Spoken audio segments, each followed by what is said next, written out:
Ale chceli sme to robiť inak, ako to bolo vtedy nastavené. My sme o podnikaní vôbec nič nevideli. Možno preto sme do toho išli. Tým deťom sa dá pomôcť a v podstate veľmi ľahko. Vnímali ste, že prevláda nejaká liňajka okolo žien podnikateliek? Ja som o tom presvedčená, že mali sme to sťažené už len tým, že sme ženy. Minulý školský rok sme mali v kurzoch 1500 detí a pre nás je to veľmi dôležité držať v tom vzdelávaní tú kvalitu. Vítame a sme veľmi radi, keď u nás učia ľudia, ktorých učenie baví. Mali sme lektorku, ktorá učila dokonca z Pekingu.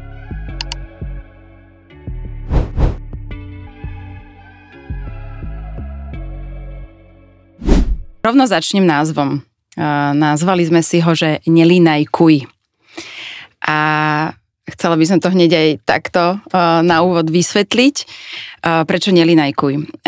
Vo Fridu vzdelávame deti, vzdelávame aj vysokoškolákov, vysokoškoláčky, dlhoročne pracujeme s mladými ľuďmi a teda pomáhame aj rodičom tým, že pomáhame deťom s doučovaním a s nejakou prípravou na príjmačky. No a razíme takú filozofiu a riadíme sa úplne od počiatku ňou, až si to tak až neuvedomujeme, a to je, že vo Fridu nie je všetko nalínajkované, dávame priestor kreativite. A čo myslíme tou kreativitou, to je vlastne všetko. Všetko okolo nás, to je vlastne celý prístup k životu. Ak je kreatívny, tak je bohatší, tak je plnší a namiesto toho slova kreativita sa vieme my aj dosadiť, či už je to originalita, dávame priestor originalite, autenticite, rôznorodosti, individualite a tak ďalej a tak ďalej. No a už máme toľko myšlienok, že nám ide z toho vybuchnúť hlava, tak sme sa rozhodli, že začneme vlastne tieto myšlienky posúvať prostredníctvom aktuálne obľúbeného formátu, a to je podcast. A teda začíname rovno touto prvou epizódou, ktorej by sme sa chceli aj tak trošku priblížiť, hlavne priblížiť náš príbeh. A príbeh Fridu, príbeh, ako sme sa dostali až sem, na toto miesto, a samozrejme aj toho, ako naplňame alebo ako pracujeme s tým, že nie všetko musí byť nalínajkované v rámci toho vzdelávania. Sedím tu teraz s Miškou a s Jankou, ktoré sú zakladateľky Fridu, Centra vzdelávania. Ja som na Fridu liňajku, neliňajku nastúpila v roku 2020, ale vy ste teda začali už oveľa skôr. Vy nám na lektorských stretnutiach zvyknete povedať, že nejaké útržky vašich príhod, začiatkov, ale ako to naozaj bolo? Stretli ste sa vy s nejakými, treba s liňajkami, alebo mali ste pocit, že by ste chceli vystúpiť z nejakých liňajok? Skúste nám o tom niečo povedať. Áno, my sme s Jankou spolu študovali pedagogickú školu, pedagogickú fakultu Univerzity Komenského tu v Bratislave a mali sme rovnaký odbor a to bola občianska výchova, etická náuka, a tam sme zistili, že vzdelávať, učiť sa dá inak. A už tie myšlienky, ktoré vtedy boli na týchto odboroch, boli pre nás s Jankou kľúčové, a preto po vysokej škole, keď sme sa rozhodovali, akým smerom sa uberieme, lebo nás obidve to vzdelávanie, výchova detí, nás to priťahovalo, však preto sme teda išli študovať učiteľstvo, ale chceli sme to robiť inak, ako to bolo vtedy nastavené. Nechceli sme ísť do školy a teda bol to Jankin nápad, ktorá mala už nejaké skúsenosti s doučovaním a videla, že to má obrovský zmysel a že my tým deťom sa dá pomôcť a v podstate veľmi ľahko. Tým, že sa o ne zaujímame, že sa im priblížime a nájdeme tú cestu, kedy toto dieťa pochopí, a na tom vznikla celá tá myšlienka Fridu. Bolo to v roku. Áno.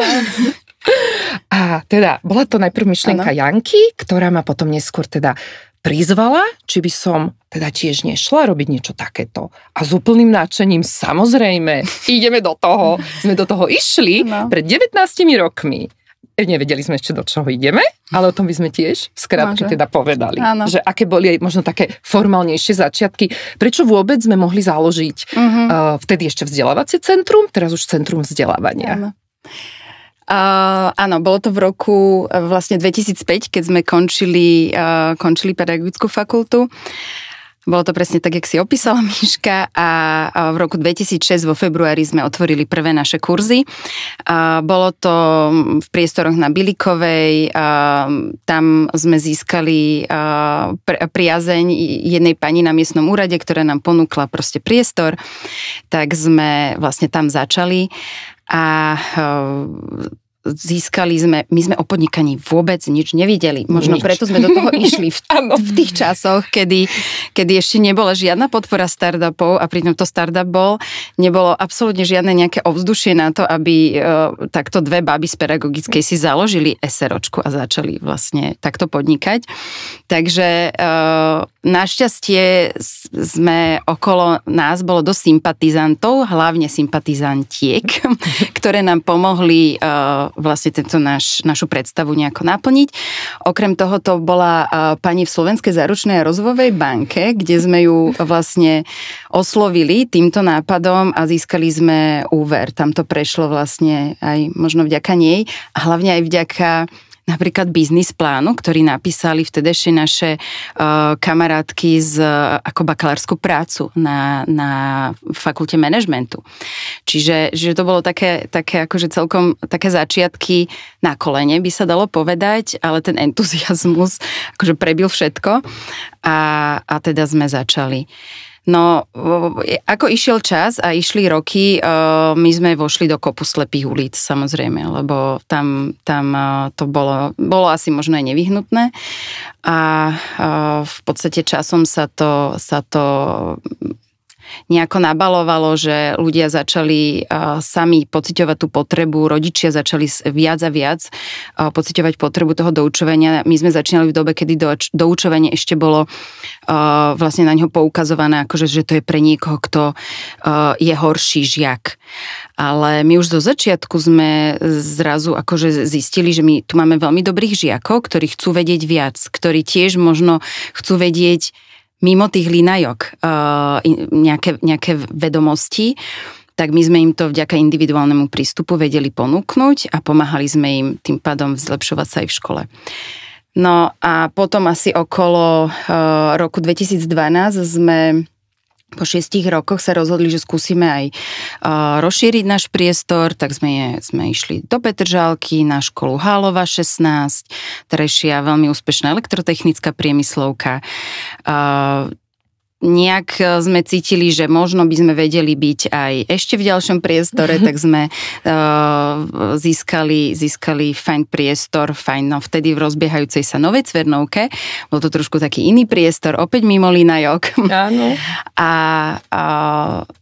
ani tam už nie sme, lebo prišiel COVID a ten zase tiež zmenil nejak naše nesmerovanie, ale trolinku proste zamával kartami ako v celom svete, tak aj samozrejme u nás.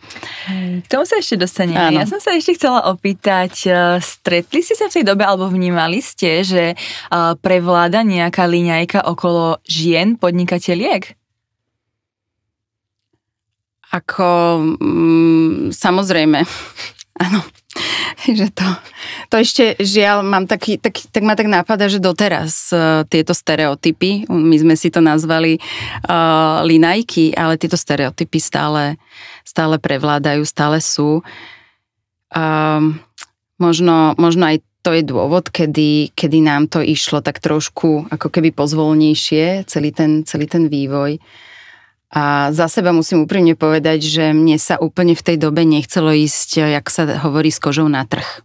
Čiže my sme si to tak šušnili po svojom, pomáhali deťom, ktoré to naozaj potrebovali a ľuďom, ktorí na nás narazili, ale nerozšírovali sme sa nejako vo veľkom v rámci toho verejného priestoru ďalej. Aj je pravda, že aj toto bola taká brzda, že nám sa nechcelo prebíjať ako keby ten linajkový svet, nalinajkovaný. a že sme si povedali, že našu energiu radšej investujeme do skvalitňovania toho, čo robíme. Takže tak toto asi bolo v rámci tých linajok. Určite tam by sme teraz mohli si pospomínať na kopu nejakých situácií, ale... Áno, keď sme chodili po rôznych úradoch vybavovať tieto formálne veci, alebo potrebovali riešiť nejaké problémy, ktoré vznikli na prevádzkach, tak ja som o tom presvedčená, že mali sme to sťažené už len tým, že sme ženy. Keď ste hovorili, že v tom čase ste to tak vnímate to stále napríklad aj teraz, že ovplyvňuje vás už menej to, že ste ženy v podnikaní, alebo už ani ešte stále? Ja by som povedala, sme oveľa viac sebavedomejšie a tým pádom už to tak nepociťujeme, pretože vieme s týmito situáciami pracovať. Ale keď sme začínali ako absolventky vysokej školy, nemali sme povedomie ani o podnikaní, manažmente, tak vtedy sme ešte nemali ani toľko odvahy, aspoň za mňa hovorím, a toľko sebavedomia, ako máme teraz, ale za tých 19 rokov cítime, že to spoločenské nastavenie sa mení týmto smerom a Freedu je takisto jedným nositeľom tejto zmeny.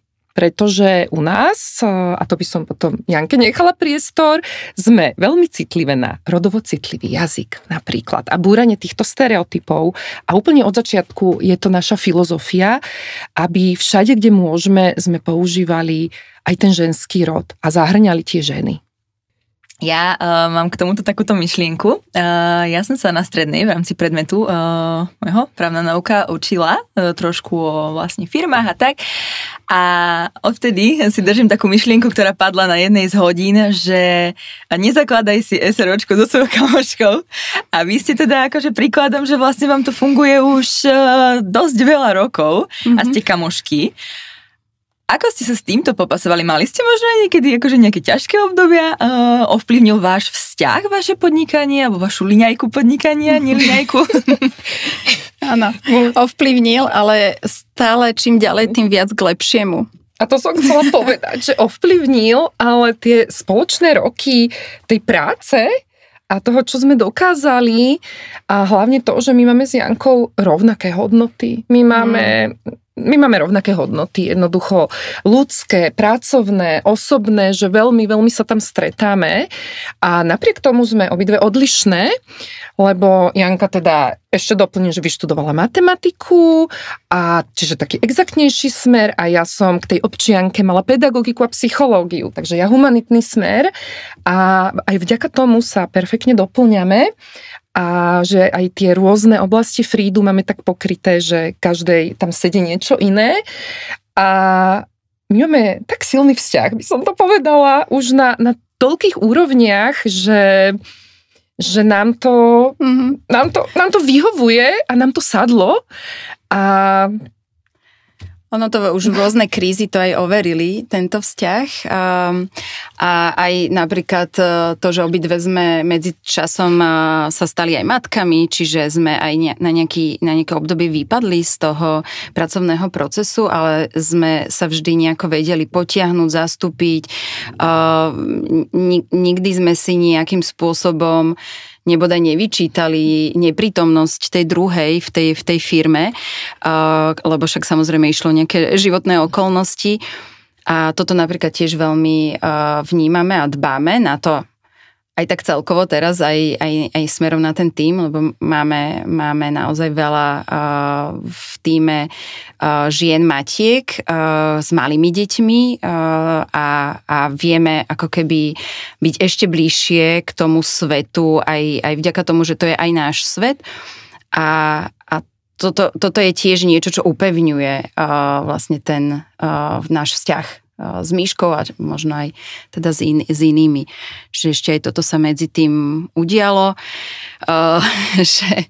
No a to už som o tam. Dobre, ja teraz premostím ešte späť vlastne k prvej otázke. My sme už spomínali COVID. V období covidu som vlastne nastúpila aj ja, ešte vtedy ako lektorka, teraz už som celkovo členom interného tímu. Tiež nemám takú liňajku vlastne, ale hľadám si niečo, čo ma baví, mám priestor.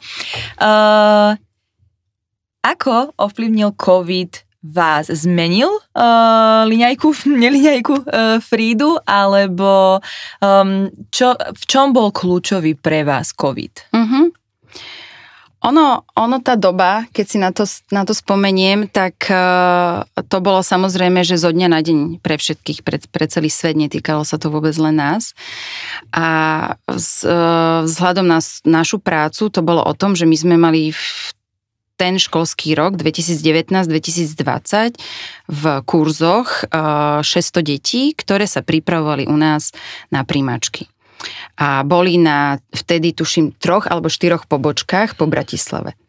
A my sme vlastne zo dňa na deň, všetko sa zavrelo, všetci sme zostali doma a my sme chceli dokončiť tie kurzy, lebo samozrejme sme nevedeli, či tie deti čakajú, nečakajú tie príjmačky, to sa rozhodovalo, oveľa neskôr sa o tom rozhodlo, ale samozrejme dokončiť tie kurzy. Čiže sme sa zavreli do izieb.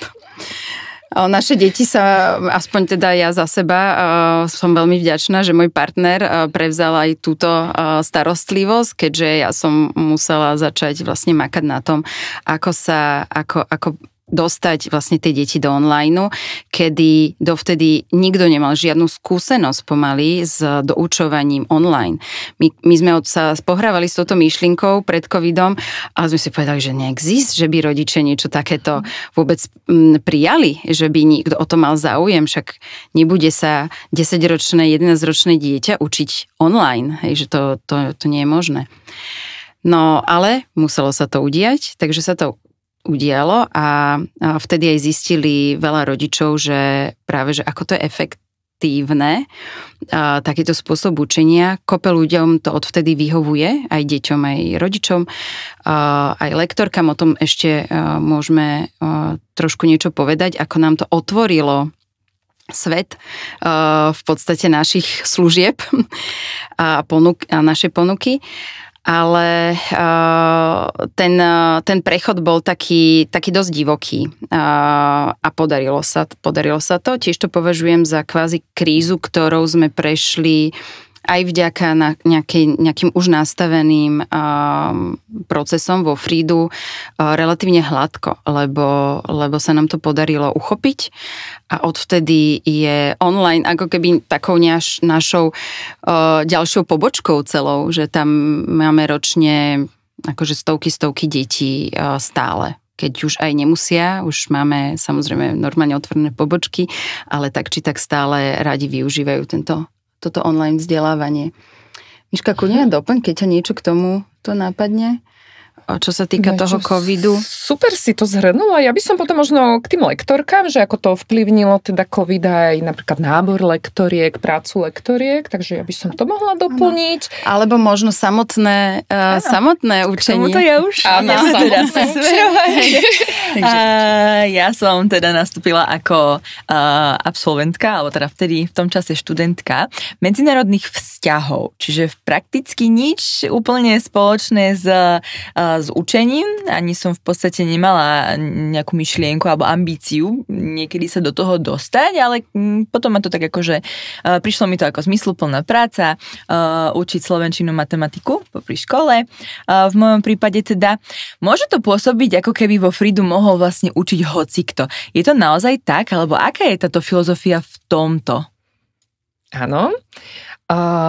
Vo Frídu vítame a sme veľmi radi, keď u nás učia ľudia, ktorých učenie baví a sú motivovaní a chcú v tejto oblasti sa realizovať a dáva im to zmysel. Je to zmysluplná práca, zmysluplná brigáda, hlavne pre študentov a študentky vysokých škôl. A časom sme radi, keď k nám sa prioritne hlásia teda študentky a študenti pedagogických smerov, učiteľských smerov, ale zistili sme, že ktokoľvek aj z ekonomickej, z farmácie, zo stavebnej, keď má vzťah k tomu predmetu, má vzťah k deťom a chce učiť, tak má tam tú motiváciu, tak je to ten vhodný človek pre nás. A toto si overujeme samozrejme na pohovoroch a keď aj niekto nemá to formálne vzdelanie, že napríklad ako ty, že nemala si teda nejaké pedagogické, didaktické základy, tak vo Fridu už 4. rok funguje prepracovaný systém zaučania lektoriek a lektorov, ktorý sa volá Buddy program. Je veľmi obľúbený. A ja len tiež som jeho súčasťou. A Ivka je jeho súčasťou v podstate od začiatku. A určite sa o Buddy programe budeme baviť podrobnejšie, ale by som teda rada povedala veľmi v skratke, čo to je. A je to program, kedy skúsené lektorky a lektori, ktoré učia vo Fridu, si zoberú na starosti nováčikov, ktorých sprevádzajú prvé týždne a mesiace učenia vo Fridu. A pomáhajú im naskočiť na to učenie. Takže je to veľká pomoc presne aj pre ľudí, ktorí sú teda mimo toho pedagogického sveta, ale chcú učiť, vidia v tom zmysel. Alebo dokonca by chceli byť učiteľmi, ale rôzne okolnosti ich prinútili k tomu ísť študovať iný smer. Takže... Ja by som ešte možno doplnila aj...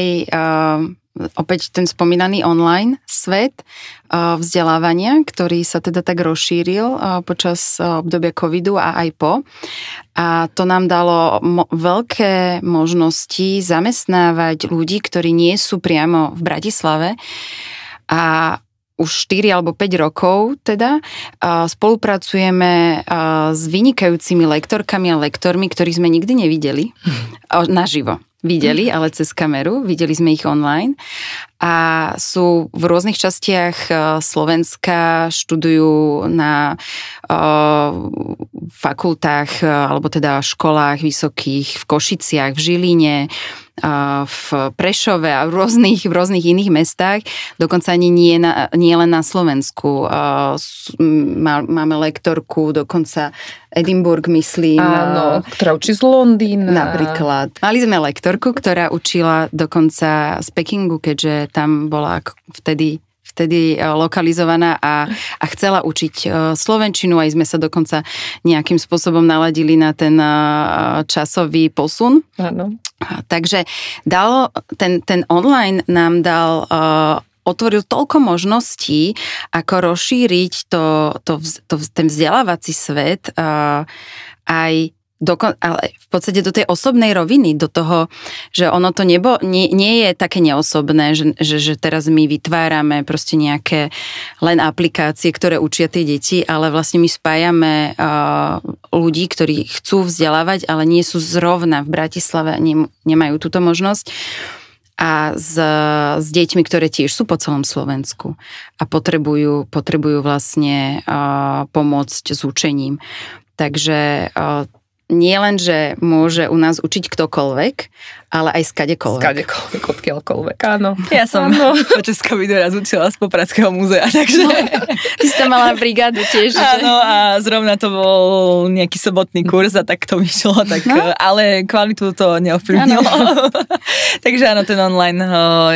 to tak dosť odmorilo. Jedna naša lektorka mi raz hovorí, že z vlaku, že ja učím z vlaku, lebo akurát cestovala a chcela mať ten kurz a vedela si to nejako asi odšumieť, ten ostatný ruch a ste učila. Ja si tiež spomínam na jedného lektora, ktorý žil v Chorvátsku na nejakom ostrove a počas covidu stade učil. Tam sme mávali trošku problémy s pripojením. Tak to sme tak riešili, ale naozaj to nadšenie vieme priniesť odkiaľkoľvek. Keď spomíname ten Buddy program a všetko okolo toho, prechod na online a tak, ja za tých 5 rokov vlastne vnímam dosť taký rýchly prísun inovácií, že keď porovnám svoj začiatok a kde sme teraz ako lektori, už ja v rámci tých 5 rokov, aké aktuálne inovácie sú v tom Fridu, čím teraz žijeme podľa vás? Áno, žijeme inováciami. Snažíme sa neustále, vlastne aj tuto máme taký príklad nášho bloku, že máme nalinajkované niektoré veci a je potrebné samozrejme mať nejaký rámec, ale dávame naozaj priestor na tú kreativitu.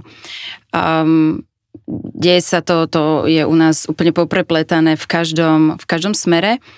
nám veľmi záleží na kvalite toho vzdelávania a keďže máme aktuálne naozaj veľmi, veľmi dobrý, kreatívny tím a celkovo aj proste organizačne aj ten podporný tím je u nás naozaj veľmi motivovaný a prináša aj sám od seba. Sú tam ľudia, ktorí prinášajú myšlienky a vlastne tie spôsoby rozvoja. Tak sme sa pustili aj do celkom takého hlbšieho skvalitnenia a z prerábky alebo inovovania našich materiálov na kurzy. Lebo samozrejme, to je našou základnou činnosťou, ktorú robíme, že my organizujeme kurzy pre deti.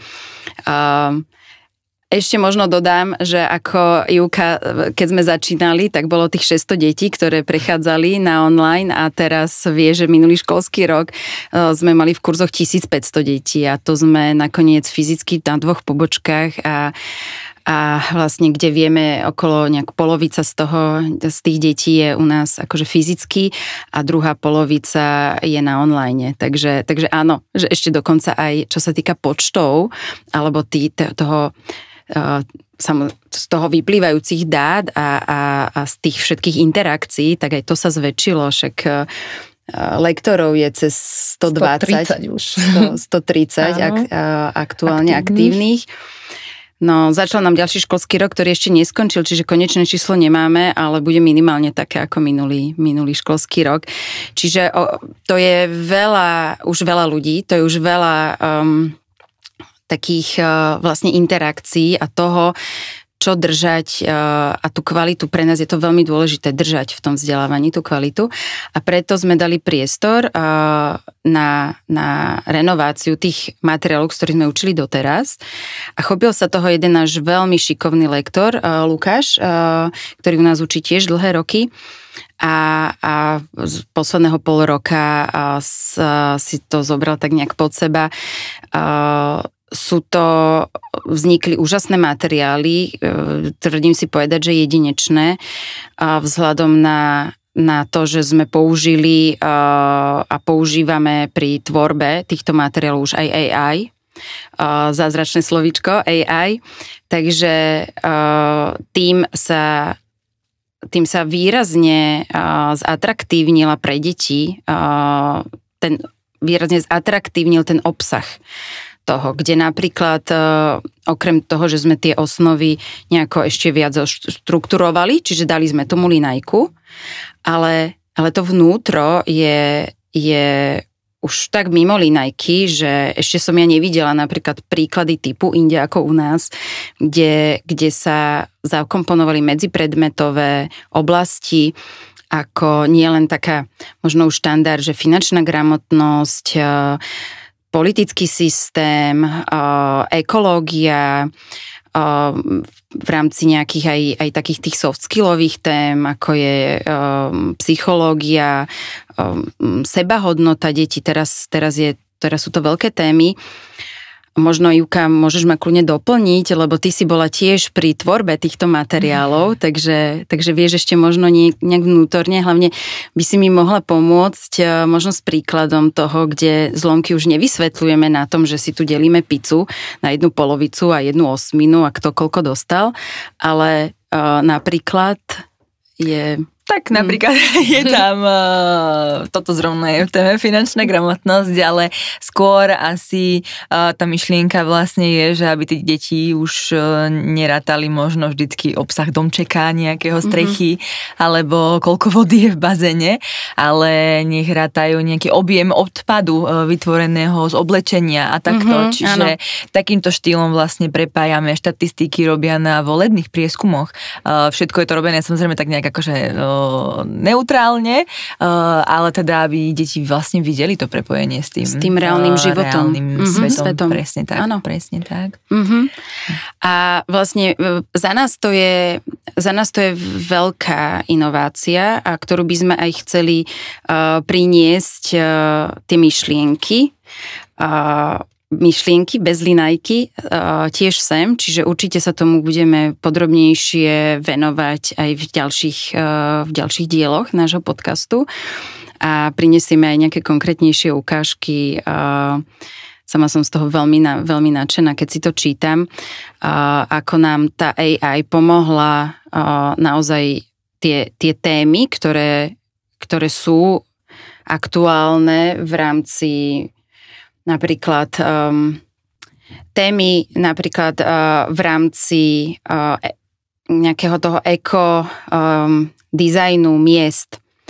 A vlastne teraz zelené mesta, je to veľká téma, je to aktuálna téma a my sme to vlastne zakomponovali do tých príkladov, kde sa bavíme o geometrii s 8, s 9, ale už je tam nejaký architektonický návrh Kodaňského parku, ktorý vlastne je vonku minulý rok napríklad. Že je tam presne, že v roku 2023 na miestnom zastupiteľstve v Kodani sa rozhodlo o takomto územnom pláne vzhľadom na to, že chcú rozvíjať svoje zelené mesto.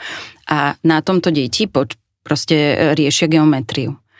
Takže to je naozaj proste niečo, čo je ten smer určite, ktorým by sme sa nielen my chceli uberať, ale chceli by sme aj tieto myšlienky, že ako sa s tým parádne dá pracovať aj v tom obsahu toho vzdelávania, tak by sme to chceli ďalej šíriť medzi ľudí.